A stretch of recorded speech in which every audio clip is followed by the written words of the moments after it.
Dollars کی ان کی properties باہر پڑی ہیں. 30 سال سے پیسہ چوری کر رہے ہیں. حدیبہ پیپر مل جب پہلی دفعہ سامنے آئی تھی تو تب لوگوں کو اندازہ ہوا تھا کہ کس طرح یہ شریف خاندان، جن کا فرنٹ مین تھا اسحاق ڈار، جس نے 2025 اپریل میں 164 کا بیان میجسٹریٹ کے سامنے لکھوایا تھا. اور 164 کا بیان وہ ہوتا ہے جب میجسٹریٹ پوچھتا ہے کہ آپ کے اوپر کوئی دباؤ تو نہیں ہے. تو اس نے کہا نہیں جی میں یہ خود کہنا چاہتا ہوں، کیونکہ اس وقت نواز شریف چھوڑ کے ملک باہر چلا گئے تھے سعودی عربیہ. اور اس میں اس نے بتایا کہ کیسے وہ شریف خاندان کا پیسہ، اس ملک چوری کا پیسہ اس ملک سے لانڈرنگ کر کے یعنی غیر قانونی طور پہ باہر بھیجتا تھا. اور پھر کیسے ادھر وہاں ایک کوئی قاضی فیملی تھی، ان کا نام بھی بینک اکاؤنٹس بتائے، اور وہ پھر کیسے اس پیسے کو واپس پاکستان ریمیٹنسز کے نام پہ بھیجتے تھے اور وہ پھر شریف خاندان میں چلا جاتا تھا. تو یہ تو پیسہ جو پاکستان آ جاتا تھا. جو پیسہ پاکستان نہیں آتا تھا اس سے پھر بڑے بڑے مے فیئر میں اپارٹمنٹس بھی لیے گئے، پھر ہائیڈ پارک میں بھی لیا گئے، پھر آف شور اکاؤنٹس بھی بنائے گئے. تو یہ آج سے 30 سال پہلے سے گیم چل رہی ہے. اور اس ملک کا پیسہ چوری کیا، ہنڈی حوالے سے باہر بھیجا، جس پیسے کی ضرورت پڑی وہ پاکستان منگوا لیا. جس طرح شہباز شریف نے ٹی کر کے پاکستان پیسہ جو ضرورت پڑتی تھی کہ کوئی گھر خریدنا ہے، کوئی کچھ کرنا ہے، کوئی وہ واپس آ جاتا تھا، باقی پیسہ ان کا باہر رہتا تھا. اب ان لوگوں کا جن کا پیسہ باہر پڑا ہوا ہے ان کو کوئی فرق نہیں پڑے گا پاکستان ڈیفالٹ کرے گا. اگر ہمارا روپیہ گرے گا تو ان کا تو ڈالر میں پیسہ پڑا ہوا ہے، ان کو تو فائدہ ہے. اس لیے ان کو کوئی فکر نہیں ہے جدھر پاکستان جا رہا ہے. فکر آپ سب کو، ہماری طرح کے لوگوں جن کا کوئی باہر ملک سے انہوں نے میں نے جس نے 30 سال ملک سے باہر کمائی کی تھی اور جو اسی کمائی سے فلیٹ بھی لیا تھا، جو سب کچھ بیچ کے آج اپنے ملک میں پیسہ، جن لوگوں کا جینا مرنا پاکستان میں، ان کے لیے یہ بڑا تشویشناک ہے کہ اگر ملک کے ڈیفالٹ کی طرف چلا گیا، یہ سارے ہم جو پاکستان میں رہنے والے ہیں یہ ہم سب کو بہت بڑا نقصان ہونے والا ہے. اس سے یہ ہوگا کہ کوئی باہر سے انویسٹمنٹ پاکستان میں نہیں آئے گی. جو ہمارے اپنے پاکستانی بھی پاکستان میں انویسٹ کرنا چاہتے ہیں وہ کیوں اپنے ڈالروں کو روپے میں کنورٹ کریں گے جب روپیہ گرتا جا رہا ہے اور ان کو خوف ہے کہ آگے اور گرے گا. تو کسی نے اپنے وہ ڈالروں میں پیسہ رکھے، وہ کیوں کارخانے لگائیں، کوئی کیوں پراپرٹیز پاکستان میں لائیں. تو اس کے بہت دور کے اثرات پڑیں گے، منفی اثرات ہمارے ملک پہ پڑیں گے. تو لہٰذا میں اپنی پاکستانی قوم کے لیے آج یہ چیزیں رکھنا چاہتا ہوں کہ یہ ہمارے جو حالات ہیں، ہماری ساری قوم کو سمجھنا چاہیے کہ یہ ہمارے ملک سے کیا ہو رہا ہے. میں سب سے پہلے آپ کے سامنے یہ اعداد و شمار رکھنا چاہتا ہوں. میں چاہتا ہوں کہ میری ساری قوم یہ پہلے دیکھ لے کہ جب ہمیں یہ پاکستان ملا تھا 2018 کو، تو پاکستان کی تاریخ کا سب سے بڑا بیرونی ملک خسارہ تھا کرنٹ اکاؤنٹ ڈیفیسٹ 20 ارب ڈالر کا. کبھی اس ملک کی تاریخ میں اتنا بڑا خسارہ کوئی چھوڑ کے نہیں گیا. اور یہ جب خسارہ چھوڑ کے گئے تو میں آپ کو ایک چیز سمجھانا چاہتا ہوں. میری کوشش یہ ہے کہ میں اپنی قوم کو اس کو آگاہ بھی کروں، اس کی تربیت بھی کروں، اس کو ایز آپ کا ایک بڑا ہو کے آپ کو ایجوکیٹ بھی کروں کہ یہ ہوا کیا ہمارے ملک سے. یہ جب خسارہ چھوڑ کے گئے تھے تو جو پٹرول، جو تیل ہے، جو اصل وجہ ہے کہ ہمارا جو خرچہ، ہمارے ڈالر کیوں کم ہوتے ہیں، کیونکہ ہماری جو سب سے زیادہ امپورٹ باہر سے ہوتی ہے، جو ہم باہر سے خریدتے ہیں، وہ ہے تیل، پیٹرولیم پروڈکٹس. تو ان کے دور میں تقریباً آدھی قیمت تھی تیل کی عالمی منڈی میں. جب ہماری باری آئی تو یہ سمجھ جائیں کہ یہ تیل کی قیمت، یہ جو کرونا سے کہ جب کرونا کی وجہ سے سپلائی شارٹیجز ہوئے ہیں، تو ہمارے دور میں آخری وقت پہ $103 سے تیل گیا 115-20 ڈالر تک بھی پہنچا. تو جب تیل بڑھتا ہے تو پھر ہماری امپورٹس بڑھ جاتی ہیں، امپورٹس بڑھتی ہیں، ڈالرز ہمارے زیادہ خرچ ہوتے ہیں، ڈالر کم ہو جاتے ہیں. ڈالر جب کم ہوتے ہیں تو روپے کے اوپر پریشر پڑتا ہے اور ہمارے ریزروز پہ پریشر پڑتا ہے. تو اب یہ سمجھیں کہ یہ جو پاکستان چھوڑ کے گئے تھے اور ہم جو پاکستان چھوڑ کے گئے تھے، یہ جو ہمیں انہوں نے رجیم چینج پہ کیا تھا، تو اس وقت پاکستان کی 2022 میں 2021 میں پاکستان کے جو جی ڈی پی دولت میں اضافہ ہو رہا تھا وہ 5.7% تھا، اور جو ہمارا 2022 تھا، چوتھا سال تھا، اس میں 6% تھا۔ 5.7 اور 6% پاکستان کی تاریخ میں یہ صرف اور صرف اگر اس طرح کی پاکستان کی جی ڈی پی گروتھ ہوئی یا دولت میں اضافہ ہوا، یہ مارشل لاز میں ہوا تھا، ایوب خان کے زمانے میں، یا جنرل ضیاء کے زمانے میں اور جنرل مشرف کے زمانے میں۔ یہ کیوں ہوا تھا ان کے دور میں؟ کیونکہ ہم ان کے ساتھ ان کی 2 دفعہ جنگوں میں شرکت کر رہے تھے، افغان وار میں اور وار آن ٹیرر میں، اور اس سے پہلے ہم سیٹو اور سینٹو کے امریکہ کے ساتھ ملے ہوئے تھے پیکٹ میں کولڈ وار کے دوران، جب ایوب خان کا دور تھا۔ صرف ان دوروں کے اندر ہماری گروتھ ریٹ اس سطح پہ پہنچی تھی، کیونکہ امریکہ سے ڈالرز مل رہے تھے پاکستان کو۔ یہ واحد گورنمنٹ ہے جو امریکہ کے ڈالرز نہ ملنے کے باوجود اس نے 5.7 اپنے تیسرے اور 6.8 پہ ہماری اکانومی گرو کی۔ اور یہ یاد رکھیں کہ اس میں 2 سال کرونا آیا تھا، جو ایک ایسی وبا تھی جس نے دنیا کی اکانومیز کو تباہ کر دیا تھا۔ ہندوستان کے حالات دیکھیں، ان کی منفی میں چلی گئی تھی گروتھ ریٹ۔ ایران کا دیکھیں، جو ہمارے نیبرز کی بات کر رہا ہوں دنیا میں، اور ابھی تک اس کے اثرات ہیں وہ کرونا کے۔ تو ہمارے دور میں اس کے باوجود کہ کرونا تھی، اور یہ یاد رکھیں کہ دنیا نے اکنالج کیا تھا کہ پاکستان وہ 3 ٹاپ ملکوں میں جس نے سب سے بہترین طور پہ کرونا کو مینیج کیا، اور اس کے ثبوت کیا ہے کہ ہم نے اپنی اکانومی بچا لی، اپنے غربت بچا لی، اپنے روزگار بچایا لوگوں کا، اور ہمیں اپنی انڈسٹری بچا لی، اور ہم نے یہ 5.7 اور 6% پہ گرو کیا۔ ہماری ریکارڈ ریمیٹنسز تھی، بیرون ملک پاکستانی کو سب سے زیادہ ہمارے پہ اعتماد تھا۔ 31 ارب ڈالر کی انہوں نے ریمیٹنسز بھیجی، جو ریکارڈ تھا۔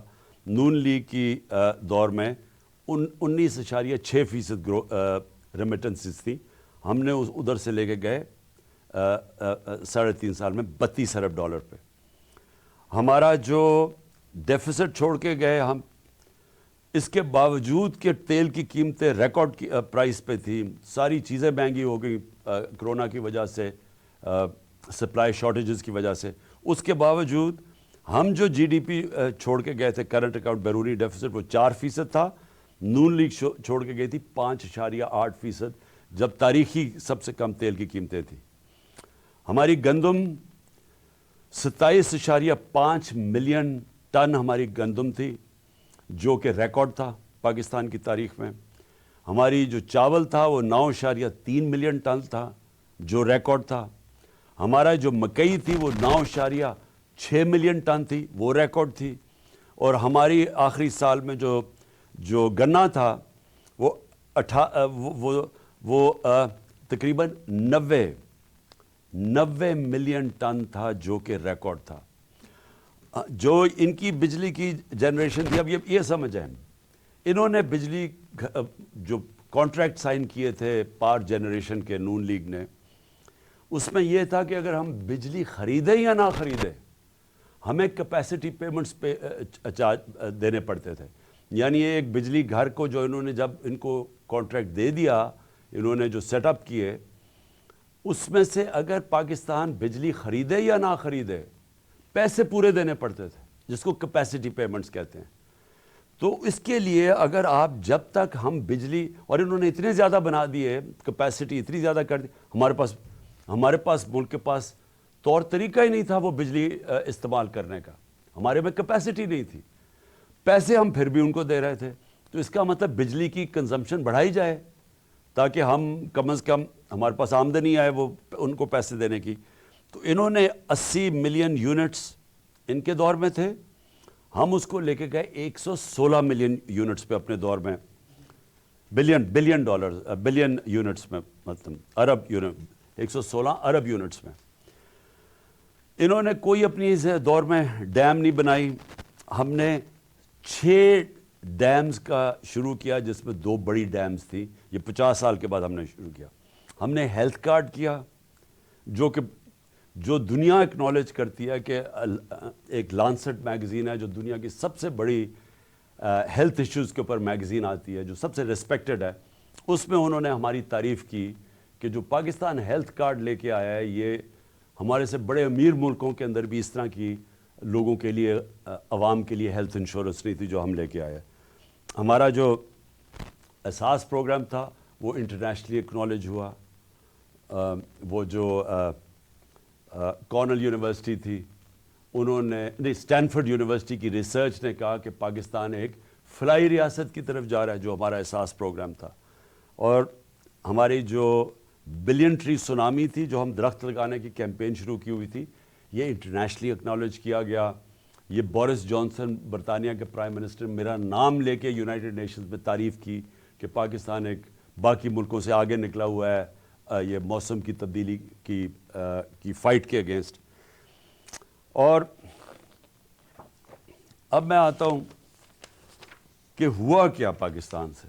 میں جو یہ آج میری پریس کانفرنس ہے اس کا مقصد یہ ہے کہ رجیم چینج ہوا.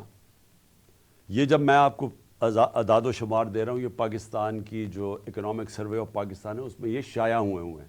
اور میں یہ پھر سے کہوں کہ یہ اس حکومت نے شائع کیے ہیں, یہ ہمارے دور کی اکنامک سروے میں شائع نہیں ہوئے. تو یہ جو میں آپ کو دے رہا ہوں اعداد و شمار یہ ہمارے ہر سال کی جو اکنامک سروے نکلتی ہے اس میں سے میں آپ کو فگرز دے رہا ہوں. اب دیکھیں ہوا کیا. ووٹ آف نو کانفیڈنس آ گئی. جس دن ووٹ آف نو کانفیڈنس آئی تو 178 روپے کا ڈالر تھا. آج اوپن مارکیٹ کے اندر 250 روپے کا ڈالر نہیں مل رہا. آج آفیشل ریٹ ہے 224 روپے ڈالر کی. 250 روپے کے اندر ڈالر آج پاکستان میں نہیں مل رہا. جو بڑی امپورٹنٹ چیز آپ کے لیے سمجھیے, لارج سکیل مینوفیکچرنگ انڈسٹری. ملک کی دولت کے اندر اضافہ کیسے ہوتا ہے؟ جب آپ کی انڈسٹری بڑھے. انڈسٹری بڑھتی ہے, روزگار ملتا ہے, آپ کے پاس چیزیں آتی ہیں لوگوں کو بیچنے کے لیے, ایکسپورٹ کرنے کے لیے. تو یہ ایک بیسک چیز ہوتی ہے جس سے ایک ملک کی دولت میں اضافہ ہوتا ہے, ویلتھ کریشن ہوتی ہے.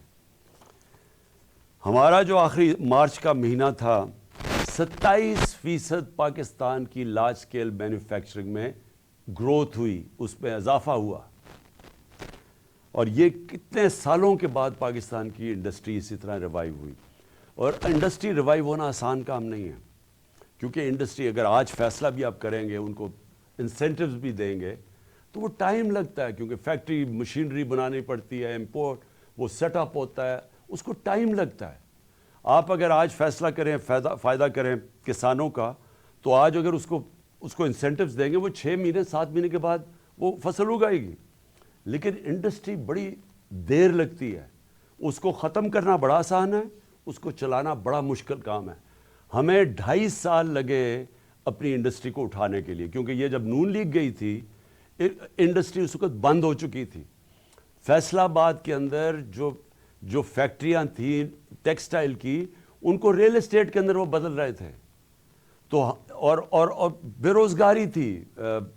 ہمارے جو یہ مارچ کی اب میں بات کر رہا ہوں, ٹیکسٹائل کا مزدور نہیں مل رہا تھا فیصل آباد میں, باہر سے لوگوں کو مزدوروں کو منگوانا پڑتا تھا.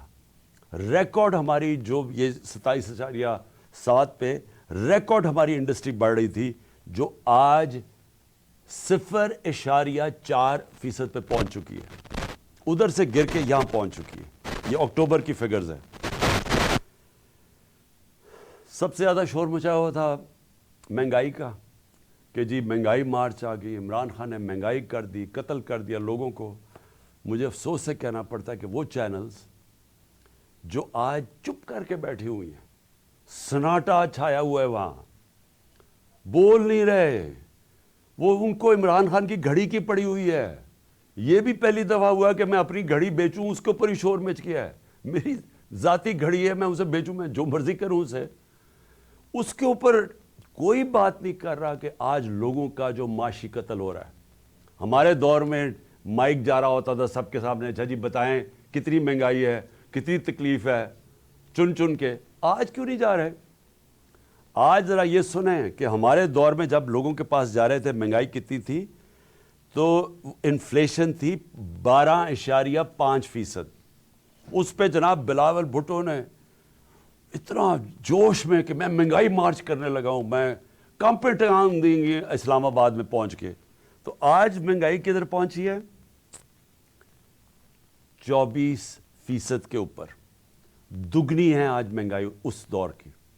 کوئی کسی کو فکر نہیں ہے کہ مہنگائی میں کیا ہو رہا ہے. 50 سال میں سب سے زیادہ مہنگائی ہے آج پاکستان میں.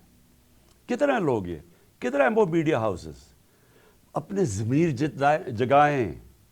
پیسہ سب کچھ نہیں ہے. پیسے کے پیچھے چوروں کی نہ مدد کریں. اس ملک میں چوروں کا نہ بچائیں اپنے پیسے ضمیر بیچ کے. آج دگنی مہنگائی ہے. اور کون سی قیامت آ گئی کہ تب سے اور اب میں کتنا مہنگائی اصل تو ہوئی تھی تیل کی وجہ سے. ہم کیوں پھنسے ہوئے تھے؟ امپورٹڈ مہنگائی تھی. دنیا میں تیل کی قیمت بڑھ گئی تھی, کرونا کی وجہ سے سپلائی شارٹیجز تھے. تو آج انٹرنیشنل مارکیٹ میں تیل کی قیمت کیا ہے؟ $80 سے بھی نیچے آ گئی ہے. آج $70 اور $80 کے بیچ میں قیمت ہے. ہمارے دور میں $103 سے $115 تک تیل کی قیمت تھی, جس کی وجہ سے ہمیں مشکل پڑی ہوئی تھی مہنگائی روکنے کے لیے. تو ہم جب کہتے تھے کہ باہر سے مہنگائی ہے تب تو کوئی نہیں سنتا تھا. اور آج یہی لوگ جب کہ نیچے آ چکی ہے تیل کی قیمت اور آج مہنگائی اسمانوں پہ ہے, آج سناٹا ہے. آج ہمارے دور میں جو پٹرول اور ڈیزل تھا وہ $150 لیٹر پہ تھا. آج کوئی $234 پہ ایک ہے, 224 پہ ایک ہے, 236 پہ ڈیزل ہے. تو آج کیوں نہیں, جب ڈالر نیچے, جب تیل نیچے آ گیا ہے تو آج کیوں نہیں کسی کو فکر کہ لوگوں کی کمر توڑ دی ہے یہ پٹرول اور ڈیزل کے اسمانوں پہ قیمت گئی ہے جو عام آدمی کو افیکٹ کرتی ہے. پھر جو اب میں خطرناک چیزیں آپ کو بتانے لگا ہوں کہ دیکھیں ہمارا مسئلہ کیا ملک کا. ہمارا مسئلہ یہ ہے کہ یہ جو 2 خاندان 30 سال سے بیٹھے ہوئے تھے اور اس سے پہلے ملٹری ڈکٹیٹرز تھے, 60 کی دہائی کے بعد کبھی کسی پاکستان کی حکومت نے زور نہیں لگایا ایکسپورٹس بڑھانے میں. جب تک آپ ایکسپورٹس نہیں بڑھائیں گے ڈالرز ملک میں کیسے آئیں گے؟ نون لیگ کے پچھلے 5 سال میں ایکسپورٹس 0 بڑھی ہیں. 5 سالوں میں ان کی ایکسپورٹس نہیں بڑھی. تو جب ایکسپورٹس نہیں بڑھیں گی, مجھے آج تک یہ نہیں سمجھ آئی کہ ملک کی دولت میں کیسے اضافہ ہوگا. کیسے ایشیا ٹائیگر بنا دیں گے تو لاہور کو پیرس میں بنا دیں گے. جب تک آپ کی ایکسپورٹس نہیں بڑھیں گی وہ ملک کبھی بھی وہ ترقی نہیں کر سکتا, اس کی دولت میں اضافہ نہیں ہو سکتا. چائنا جو آج ایک اکنامک سپر پاور ہے, انہوں نے اپنی ایکسپورٹس آج ان کی پتہ نہیں $2,000 ارب کی ایکسپورٹس ہیں. ہماری آج ایکسپورٹ جب ہمیں ملا تھا پاکستان تو $24 ارب کی ایکسپورٹس تھی 22 کروڑ پاکستانیوں کی, اور ہمیں فخر ہے کہ ہم اس کو لے گئے $33 ارب پہ, کیونکہ وہ بھی بڑا زور لگا کے, کیونکہ کرونا تھا. کرونا کی وجہ سے دنیا بند ہوئی تھی, 2 سال تو چائنا بند رہا ہے, تو اس کے باوجود ہم $33 ارب. تو ایکسپورٹس کے اوپر کبھی کسی نے زور لگایا نہیں ہے. تو آج پاکستان کے اندر جو خوفناک بات کیا ہے کہ ہماری ایکسپورٹس گرنی شروع ہو گئی ہیں. جو ہماری ایکسپورٹس بڑھ رہی تھیں اور جو ریکارڈ پہ پہنچی تھی, اور ہمارا خیال تھا کہ اگر ہم رہتے تو وہ $38 ارب پہ پہنچ جانی تھی, وہ اب ہر مہینے 18% ایکسپورٹس پاکستان کی گر رہی ہیں. تو بجائے دولت میں اضافہ ہونے کے وہ نیچے آ رہا ہے. جو ہماری ریمیٹنسز ہیں, جو ہمارا جو اوورسیز پاکستانی پیسے بھیجتے ہیں, ایک تو ان کو اعتماد نہیں ہے اس حکومت پہ, دوسرا اور وہ ہے کہ ہمارا روشن ڈیجیٹل اکاؤنٹ جس میں اوورسیز پاکستانی پیسے وہ کم ہونے شروع ہو گئے ہیں. پاکستانیز نے اپنا پیسہ نکالنا شروع کر دیا اوورسیز پاکستانی نے. اور دوسرا کہ جب اتنا بڑا فرق آ جائے آفیشل ڈالر کی ریٹ میں اور مارکیٹ ریٹ میں, تو وہ تو ایک دم سیدھا ہی اس کا فرق پڑے گا ریمیٹنسز میں.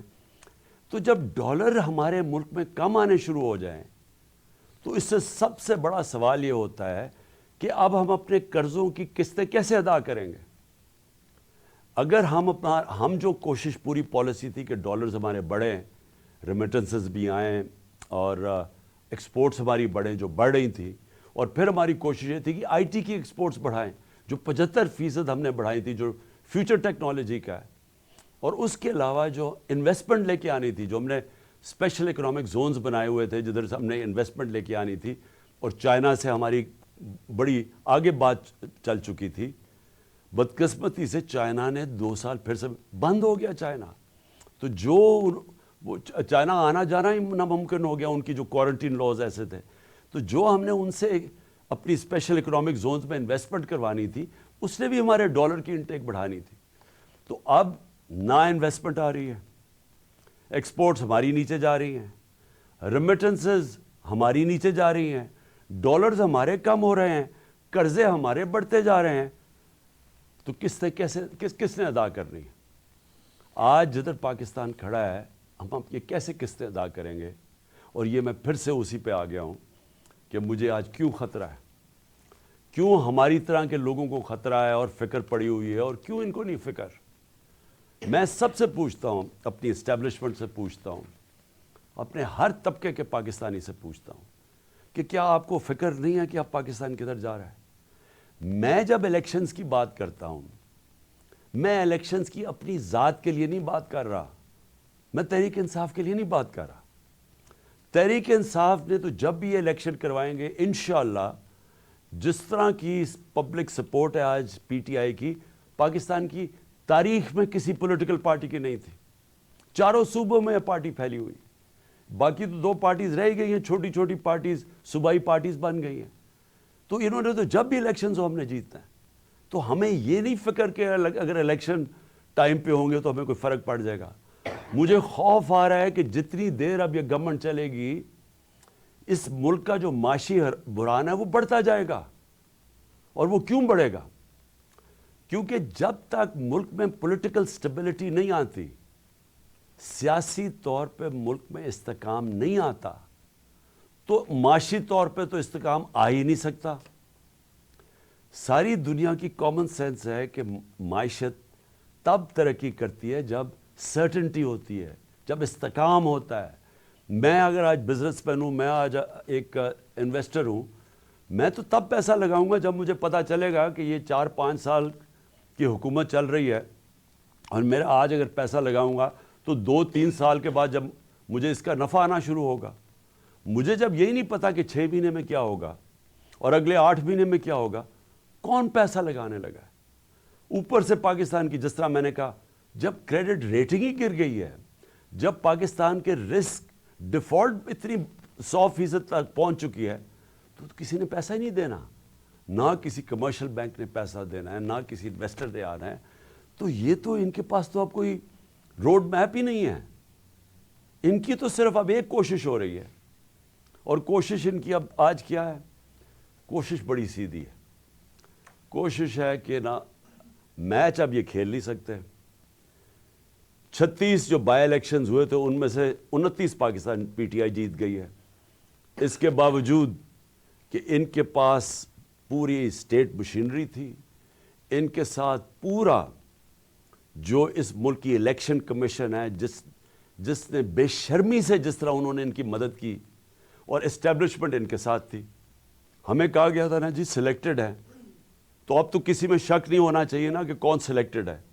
جس کے ساتھ, ان سب کے ساتھ سارے ملک کے جو بھی اس ملک کے پاور ہاؤسز تھے وہ ان کے ساتھ کھڑے تھے.